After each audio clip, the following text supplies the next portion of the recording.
వాళ్ళని ఏడిపించుకుంటా బయటికి గుంజుకొచ్చి ఇవాళ ఈ పరిస్థితి తెచ్చింది. 2 ఏళ్లైంది ప్రభుత్వం వచ్చి. నేను ఒక్క మాట అడుగుతున్నా, గరీబోళ్లకు మాత్రమే ఉంటుందా హైడ్రా? గరీబోళ్లను మాత్రమే కొడుతుందా హైడ్రా బుల్డోజర్? పెద్ద పెద్దోళ్ళని కొట్టదా? రేవంత్ రెడ్డి అన్న దుర్గం చెరువులో ఆయన ఇల్లున్నది, దుర్గం చెరువు FTL లోపల ఉన్నది, దాన్ని మాత్రం పోదు హైడ్రా. పట్నం మహేందర్ రెడ్డి ఇల్లు తాలాబ్ మధ్యలున్నది, అక్కడికి మాత్రం పోదు హైడ్రా. మంత్రులు పొంగులేటి శ్రీనివాసరెడ్డి, మంత్రులు వివేకు వాళ్ళ ఇండ్లు చెరువులల్లుంటే అక్కడికి పోదు హైడ్రా. కానీ ఇగో ఈ గరీబోళ్ళ ఇండ్లకు పోయి వాళ్ళ ఇండ్లకెళ్ళి బయటికి గుంజి ఈ 2 ఏళ్లలో ఎన్ని వేల ఇండ్లు గులగొట్టిండో రేవంత్ రెడ్డి ఒక్కసారి యాద తెచ్చుకోండి. నేను ఇక్కడ ఎల్లారెడ్డి గూడలో ఉండే మా అన్నదమ్ములను మా ఆడబిడ్డలను ఒకటే కోరుతున్నా, ఈ పోటీ ఆషామాషి పోటీ కాదు, ఇదేదో మామూలుగా ఆల్తూ ఫాల్తూ ఎలక్షన్ కాదు. ఈ ఎలక్షన్ లో పోటీ జరుగుతున్నది కారుకు బుల్డోజర్ కు. రేపు మీ ఇంటికి కూడా బుల్డోజర్ రావద్దంటే మాగంటి సునీతమ్మ గెలవాలి, కేసీఆర్ గెలవాలి, BRS గెలవాలి. లేకపోతే రేపు మీ ఇంటికి బుల్డోజర్ వస్తే అడిగేటోడు ఉండడు, కాపాడేటోడు ఉండడు. రేపు మీ ఇంటికి బుల్డోజర్ వస్తే అడ్డుకునే దమ్మున్న నాయకులు ఉండాలి అంటే ఎల్లుండి 11 తారీఖు నాడు కారు గుర్తు మీద ఓటేయాలి. కేవలం బుల్డోజర్ కడ్డం వచ్చేది కారు మాత్రమే తప్ప ఇంకో పార్టీతోనో ఇంకో నాయకుడితోనో కాదు. దయచేసి ఆలోచన చేయండి. కేసీఆర్ గారు ఉన్నప్పుడు గరీబోళ్లకు సాయం చేసిండు. కేసీఆర్ కిట్ ఇచ్చిండు, బిడ్డ పుడితే ఆడబిడ్డ పుడితే 13,000 ఇచ్చిండు, మరి మగపిల్లోడు పుడితే 12,000 ఇచ్చిండు. ఇలా వస్తున్నదా కేసీఆర్ కిట్టు?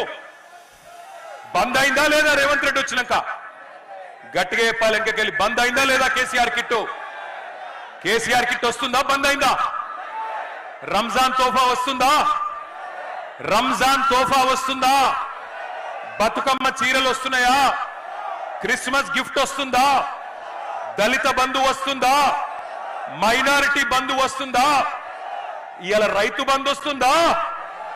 మరి ఇన్ని బంధు పెట్టి ఏం చేస్తావు రేవంత్ రెడ్డి అని అడుగుతున్నా నేను. ఇన్ని బంధు పెట్టినోడు రేపటి రోజున మీ జూబ్లీ హిల్స్ అభివృద్ధి చేస్తా అంటే, జూబ్లీ హిల్స్ ఏదో చేస్తా అంటే నమ్మి మోసపోదామా? 2 ఏళ్ల కిందటనే 420 హామీలు ఇచ్చి అడ్డగోలు మాటలు చెప్పి గద్దెనెక్కి ఇవాళ 2 ఏళ్లలో ఒక్క గ్యారంటీ కూడా పూర్తి చేయలే.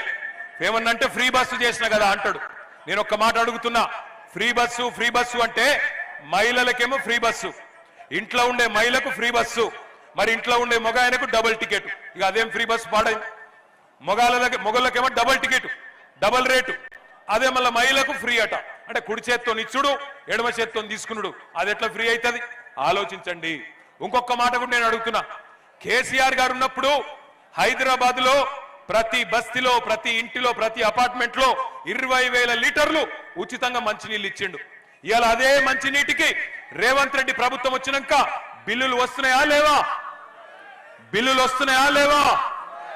వస్తున్నాయా లేవా? వస్తున్నాయి. మీకు తెలియదు, GHMC అయిపోగానే ఒక్కొక్కరికి వేల రూపాయల బిల్లులేసి మళ్ళొక్కసారి ఉచిత మంచినీటి పథకాన్ని రద్దు చేసే ప్రయత్నం చేస్తున్నాడు రేవంత్ రెడ్డి. ఆలోచించండి. నేను ఇక్కడికి ఇచ్చేసిన మా ఆడబిడ్డల్ని, అన్నదమ్ముల్ని కోరేది ఒకటే, ఈ పోటీ ఏదో ఆషామాషి పోటీ కాదు. ఈ ఎన్నిక 4 కోట్ల మంది తెలంగాణ ప్రజలు జూబ్లీ హిల్స్ దిక్కే చూస్తున్నారు. 4 లక్షల మంది ఓటర్లు ఉన్నారు జూబ్లీ హిల్స్ లో. మీ 4 లక్షల మందికి 4 కోట్ల మంది తరపున తీర్పునిచ్చే ఒక అవకాశం వచ్చింది. 10 ఏళ్ల అభివృద్ధికి 2 ఏళ్ల అరాచకానికి మధ్యన జరుగుతున్న పోటీ ఇది. 10 ఏళ్ల వికాసం